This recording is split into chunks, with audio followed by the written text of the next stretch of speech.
नमस्कार, बहुत स्वागत है आपका। देवभूमि एक्सप्रेस देख रहे हैं आप और मैं हूं आपके साथ शिवम सोनी। देहरादून में शीतकालीन सत्र का आधा दिन बेहद हंगामेदार रहा। विपक्ष बेहद ही निराश इस सत्र में नजर आया।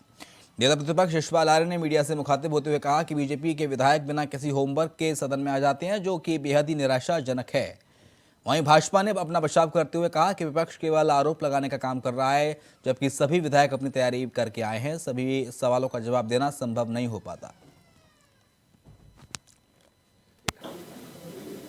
जो माननीय मंत्रीगण हैं, होमवर्क की कमी है।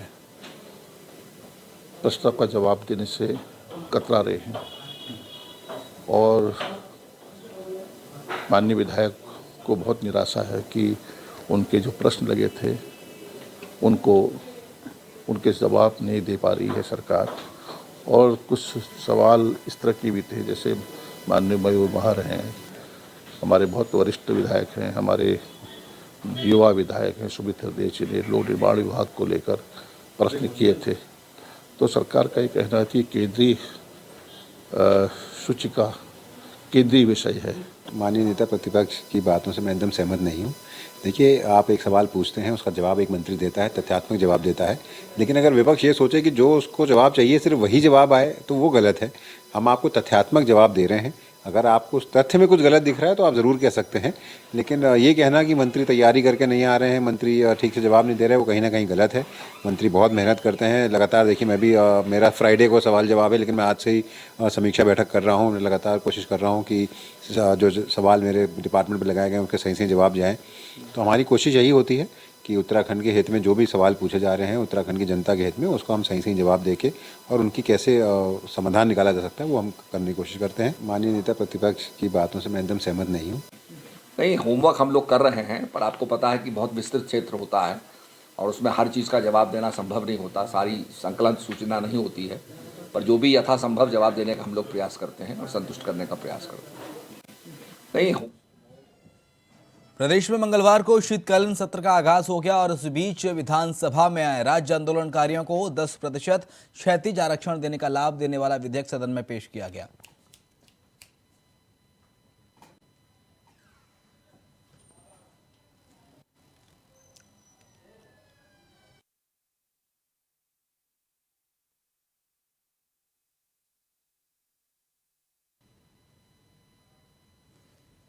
उधर आज विधानसभा में सदन के पटल पर वित्त मंत्री प्रेमचंद्र अग्रवाल ने अनुपूरक बजट पेश किया। नियम 58 में नेता प्रतिपक्ष यशपाल आर्य ने बिगड़ती कानून व्यवस्था पर सदन में सवाल उठाया। 5,444 करोड़ का अनुपूरक बजट पूरा पेश किया गया है।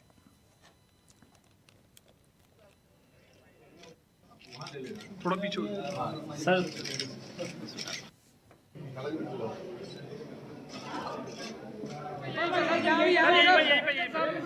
एक मिनट सर, एक कोई नहीं आ रहा।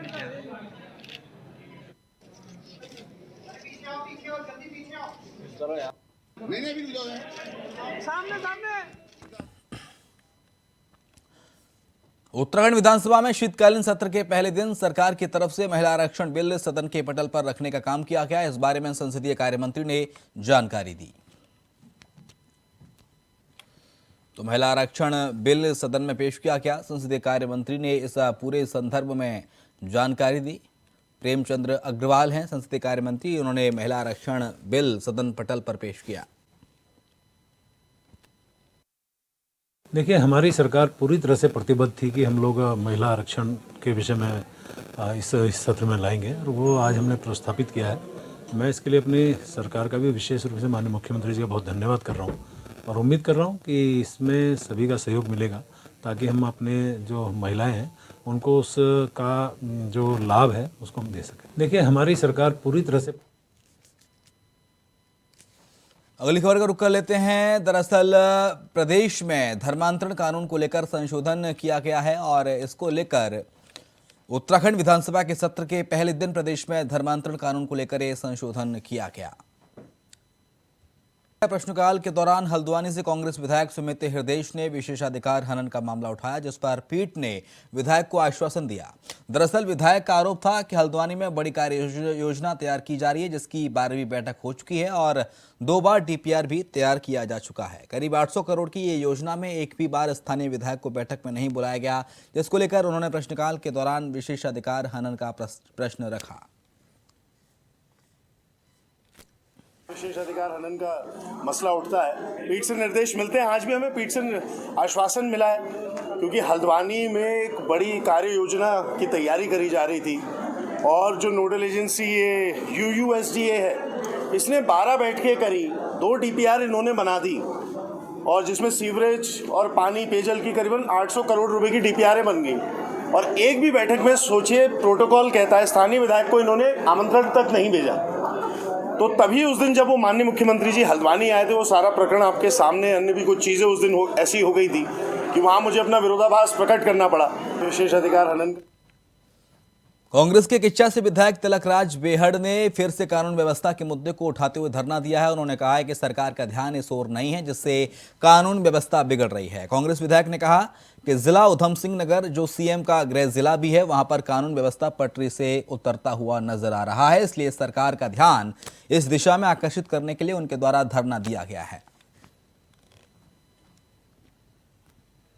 व्यवस्था बिल्कुल चौपट हो चुकी है, कोई देखने वाला नहीं है। वहाँ के अधिकारी खुद मिले हुए हैं, अवैध खनन कर रहे हैं, मांस की तस्करी कर रहे हैं और कार्यकर्ताओं के साथ दुर्व्यवहार हो रहा है। हमारे यहाँ के कार्यकर्ता कम से 8 कार्यकर्ताओं के साथ अभी तक मारपीट हो चुकी है, उसके हाथ पैर तोड़े जा चुके हैं। पुलिस मामूली धाराओं में कार्रवाई करती है। तो हमारे यहाँ की बड़ी बुरी हालत है। अधिकारियों ने जंगल राज बना रखा है कानून व्यवस्था में। आज मैं बोलूंगा भी कानून व्यवस्था पर, जो हालात बद से बदतर है व्यवस्था।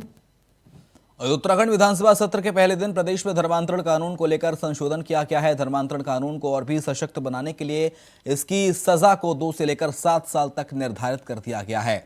उत्तराखंड चीन और नेपाल से सटा हुआ राज्य है, जिसके चलते प्रदेश में धर्मांतरण किए जाने के आसार बने रहते हैं। उसी को लेकर ये कानून और भी सशक्त बनाया गया है। लोग उसमें जो है और भी उसमें सज़ा रखी है, तो हमने 2 साल से 7 साल रखी है और उत्तर प्रदेश से और ज़्यादा सख्त कानून बनाया है ताकि हमारे यहाँ धर्मांतरण ना हो। हमारा बड़ा सेंसिटिव एरिया है और आपने देखा होगा कि नेपाल से और चीन से हमारी जब बॉर्डर लाइन लगी हुई है, तो यहाँ पर अगर धर्मांतरण होता है तो बहुत सेंसिटिव होता है। और आपको पता है यहाँ थारू, बोक्सा और काफ़ी लोग जो हैं धर्मांतरण की तरफ लगे रहते हैं। तो इस पर रोकथाम के लिए हमने प्रयास किए हैं और हमारी यहाँ जनजाति रहती हैं और आपको पता है कि यहाँ पर इनर लाइन परमिट भी चलता है। तो ये सब चीज़ों को देखते हुए इस बिल को लाया गया, इसको सशक्त किया गया है। इसमें जो उत्तराखंड के राज्यपाल जनरल गुरमीत सिंह आज रुद्रपुर पहुंचे। उन्होंने पंडित राम सुमेर शुक्ल जयंती पर आयोजित कार्यक्रमों में शामिल हुए। सबसे पहले राज्यपाल गुरमीत सिंह डीडी चौक स्थित स्वर्गीय पंडित राम सुमेर शुक्ल चौक पर पहुंचे, जहां उन्होंने उनकी प्रतिमा पर माल्यार्पण कर श्रद्धांजलि दी। उसके बाद राज्यपाल गुरमीत सिंह स्वर्गीय पंडित राम सुमेर शुक्ल मेडिकल कॉलेज भी पहुंचे। उनके साथ प्रदेश के स्वास्थ्य मंत्री डॉक्टर धन सिंह रावत भी मौजूद रहे।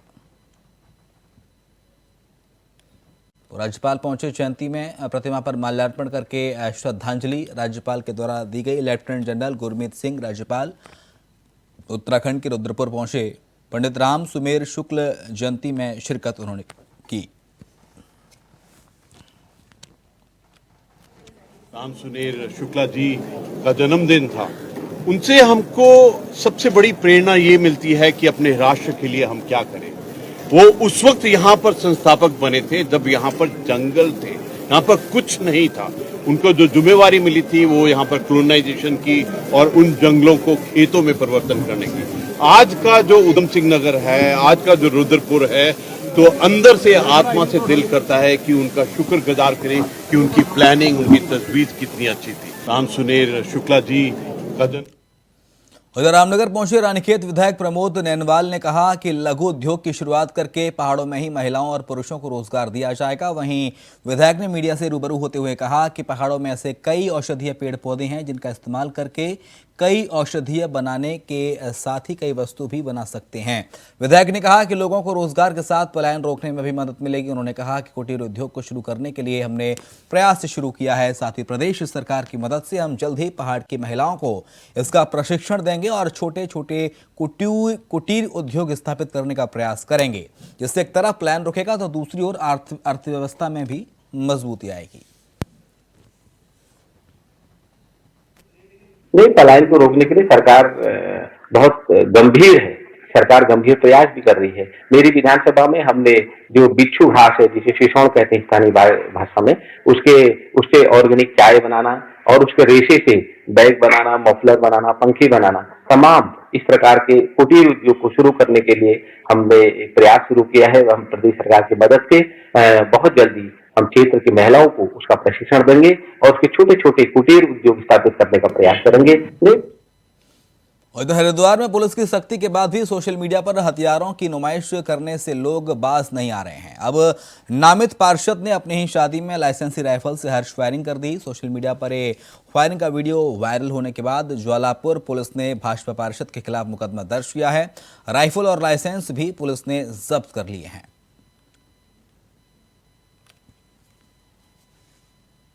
तो बीजेपी पार्षद ने हर्ष फायरिंग की। देखिए किस तरह से पार्षद महोदय शादी के दौरान अपना रुतबा, अपना रसूख दिखाने के लिए हर्ष फायरिंग करते हुए नजर आ रहे हैं। हालांकि पुलिस ने भी इस पूरे मामले में कार्रवाई की और राइफल के साथ साथ लाइसेंस की भी जब्ती की गई है।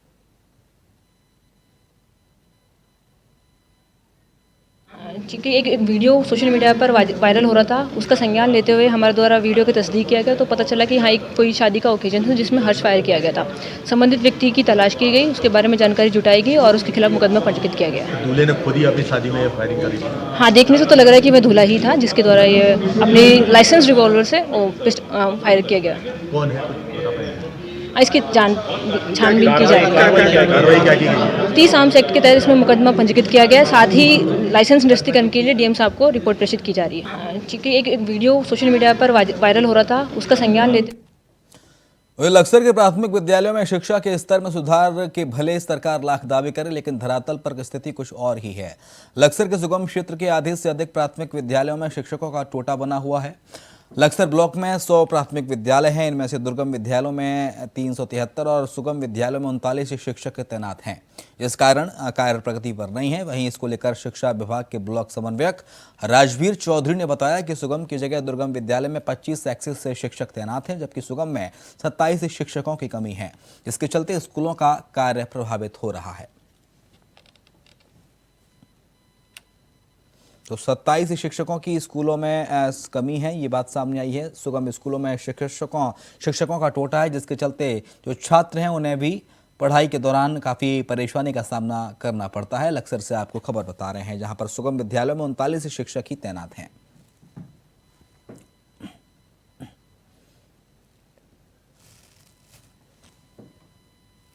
अध्यापक यहाँ बहुतायत में, लेकिन मूलभूत समस्या यह है कि जो सुगम क्षेत्र है, जिसे हम शहरी क्षेत्र भी बोल सकते हैं, या जो मुख्यालय के आसपास के विद्यालय हैं, वो सुगम है। तो ऐसे जो सुगम के विद्यालय हैं, उनमें कुछ स्थान रिक्त है। विभागीय मजबूरी हमारी ये है कि वहां नई नियुक्ति हो नहीं सकती, और नई नियुक्ति न होने के कारण वो लंबे समय से, साल भर से, 2 साल से वहां पर्याप्त टीचर नहीं है मानक के अनुसार। देखो, हमारा जो लक्सर ब्लॉक है, अध्यापक यहाँ बहुतायत में है, लेकिन मूलभूत समस्या यह है कि जो सुगम क्षेत्र है, जिसे हम शहरी क्षेत्र भी बोल सकते हैं, या जो मुख्यालय के आसपास के विद्यालय हैं, वो सुगम है। तो अब बात चमोली की करेंगे, जहां पर जिले की गोपेश्वर मुख्यालय से खबर, जहां नगर के एक प्रतिष्ठित पब्लिक स्कूल के शिक्षक पर छात्रा के साथ दुष्कर्म के प्रयास का आरोप लगा है। छात्रा ने शिक्षक की हरकतों से परेशान होकर परिजनों को जानकारी दी। इसके बाद परिजनों ने गोपेश्वर थाने में पोस्को के तहत मामला दर्ज कराया है। बताया जा रहा है कि आरोपित शिक्षक कुछ समय से छात्रा को स्कूल में ही परेशान कर रहा था। फिलहाल पुलिस ने आरोपी शिक्षक को गिरफ्तार किया है। मामला आया था कि एक छात्र जो है, छात्रा के साथ उसी के स्कूल में टीचर द्वारा भद्रता की जा रही थी लगातार, जिसका उसके द्वारा विरोध किया गया और उसने जब अपने परिजनों को बताया। परिजनों के द्वारा जब पुलिस के संज्ञान में मामला लाया गया, हमने तुरंत इसमें FIR दर्ज करा के इसकी अरेस्टिंग की है और इसमें जो भी पोक्सो अधिनियम और अन्य जो धाराएं उसके आधार पर कार्रवाई की जाएगी। एक ही मामला।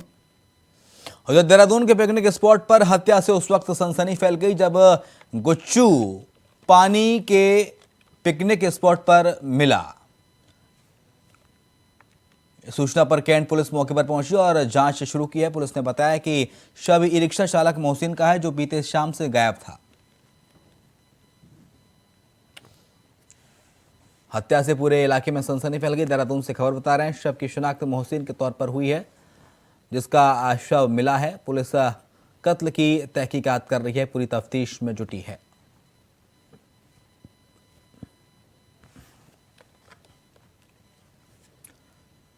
उधर रानीखेत से करीब 30 किलोमीटर दूर दिन के समय एक महिला पर एक बाघ ने झपट्टा मारा और इस हमले में 3 लोग घायल हो गए हैं। रानीखेत से ये खबर है, तस्वीरें भी आपको दिखा रहे हैं किस तरह से। देखिए, बाघ दौड़ लगा रहा है और इस बाघ ने एक महिला पर झपट्टा इतना तेज मारा कि जिसमें जो साथ में महिला के लोग थे वो भी घायल हो गए। तस्वीरें देखिए किस तरह से हाहाकार मचाता हुआ ये बाघ। रानीखेत से तस्वीरें आई हैं।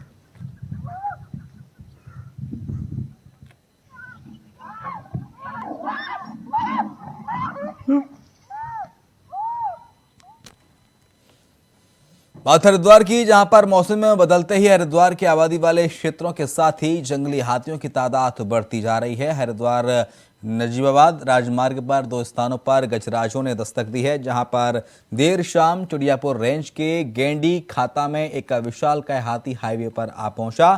हाईवे पर हाथी के आते ही हड़कंप मच गया। बताया जा रहा है कि हाथी काफी देर तक हाईवे पर चलता रहा और उसके पीछे पीछे वाहन और राहगीर भी चलते रहे। दूसरी ओर ऐसा ही एक नज़ारा रसियाबड़ रेंज के पीली पुल के पास देखने को मिला, जहां पर एक हाथी हाईवे के निकट आ पहुंचा और इस दौरान बड़ी संख्या में लोगों ने उसका वीडियो भी बना लिया।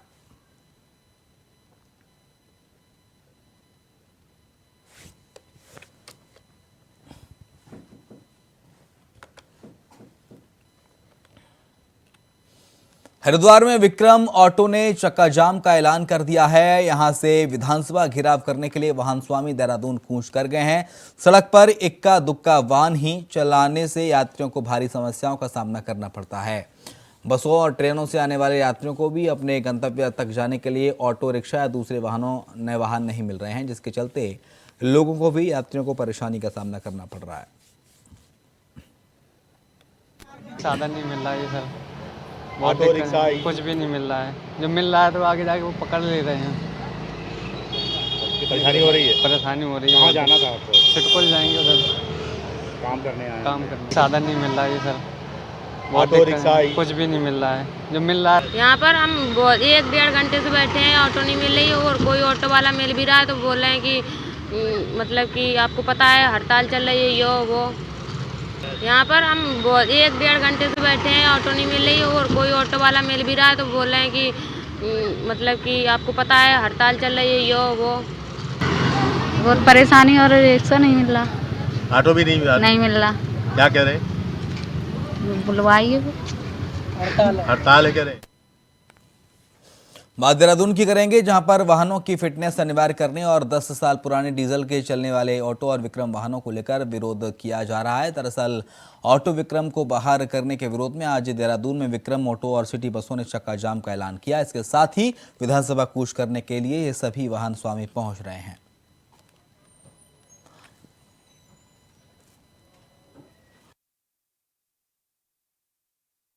आपका हरिद्वार, ऋषिकेश, रुड़की वगैरह सब बंद है। अगर कोई छोटी मोटी अगर कोई चीज़ कर रहा है तो उसके लिए तो हम भी पूरा 100% तो हम ये भी नहीं कह सकते। और आपने जब देखा होगा कि अगर जब सिटी बस महासंघ भी अगर कोई प्रदर्शन करता था तो हमने औरों को भी इससे मुक्त रखा हुआ था। ये अपनी अपनी सोच है। अगर कोई व्यक्ति किसी अधिकारी के प्रभाव में आकर कुछ लोग अगर गलतियां कर रहे हैं तो वो नासमझी का मामला है, उनको भी सुधारा जाएगा, उनको बताया जाएगा कि ये सब प्रदेश के सब लोगों के हित की।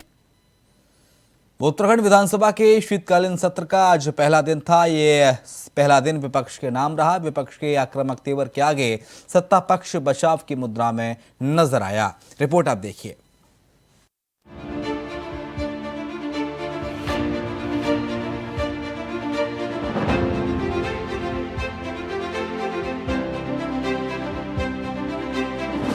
तो उत्तराखंड में शीतकालीन सत्र का आगाज हुआ। जैसी उम्मीद थी ठीक वैसा ही हुआ। सत्र के पहले दिन विपक्ष के आक्रामक तेवर देखने को मिल गए। सत्ता पक्ष के मंत्रियों का अधूरा होमवर्क एक बार फिर सरकार के लिए सिर दर्द बना। विपक्षी विधायकों ने विशेषाधिकार का विषय भी उठाया और पीठ से संरक्षण की मांग की। कोई भी कालखंड हो उसमें अवश्य पीठ से निर्देश, जब भी ऐसा विशेषाधिकार हनन का मसला उठता है पीठ से निर्देश मिलते हैं। आज भी हमें पीठ से आश्वासन मिला है, क्योंकि हल्द्वानी में एक बड़ी कार्य योजना की तैयारी करी जा रही थी और जो नोडल एजेंसी ये UUSDA है, इसने 12 बैठकें करी, 2 DPR इन्होंने बना दी और जिसमें सीवरेज और पानी पेयजल की करीबन 800 करोड़ रुपए की DPR बन गई। और एक भी बैठक में सोचिए, प्रोटोकॉल कहता है स्थानीय विधायक को इन्होंने आमंत्रण तक नहीं भेजा। तो तभी उस दिन जब वो माननीय मुख्यमंत्री जी हल्द्वानी आए थे, वो सारा प्रकरण आपके सामने, अन्य भी कुछ चीज़ें उस दिन ऐसी हो गई थी कि वहाँ मुझे अपना विरोधाभास प्रकट करना पड़ा। तो आज मेरे लिए भी और आदेश चौहान जी का जो मसला है वो और भी गंभीर है। उनको उधम सिंह नगर ज़िले की पुलिस फोर्स से और वहाँ से बड़ी परेशानी हो रही, तो उन्होंने भी जो उल्लेख करा तो उसमें हमें पीठ से आश्वासन ही मिला और संसदीय कार्य मंत्री जी से भी आश्वासन मिला है कि भविष्य में देखिए कोई भी बैठक अगर होती है विधानसभा में, कहीं पे अध्यक्षता हमेशा विधायक की रहती है। ये पुराना नियम है, पुरानी प्रोटोकॉल है। तो पीठ से लगातार निर्देश आते हैं इस बारी, लेकिन माननीय अध्यक्षा जी का मैं धन्यवाद प्रकट करना चाहता हूँ। उन्होंने अवश्य कहा है कि निर्देश भी मिले और निर्देश के बाद फॉलो अप भी हो, ताकि भविष्य में ऐसी गलतियाँ ना हो। अब बैठक में आमंत्रित करेंगे तो रहेंगे और नहीं करेंगे तो आप सोच लीजिएगा, पीठ के निर्देश को भी अगर दरकिनार करा जाएगा तो दोबारा सत्र में या माननीय अध्यक्ष महोदय के सामने प्रकरण को रखा जाएगा। सुमित जी, हल्द्वानी में जो सफाई व्यवस्था है उसको लेकर लगातार सवाल उठ रहे हैं और वहीं सदन में विपक्ष के मुद्दों की गूंज के बीच सदन में सरकार की तरफ से आरक्षण बिल भी पेश करने का काम किया गया। संसदीय कार्य मंत्री प्रेमचंद अग्रवाल ने कहा कि महिला आरक्षण बिल राज्य की महिलाओं की दशा बदलने वाला साबित होगा। महत्वपूर्ण विधेयक भी सदन की पटल पर रखे, चाहे वो राज्य आंदोलनकारियों से जुड़ा हो या महिला आरक्षण को लेकर हो, किस तरीके से आप देखते हैं? देखिए, हमारी सरकार पूरी तरह से प्रतिबद्ध थी कि हम लोग महिला आरक्षण के विषय में इस सत्र में लाएंगे और वो आज हमने प्रस्थापित किया है।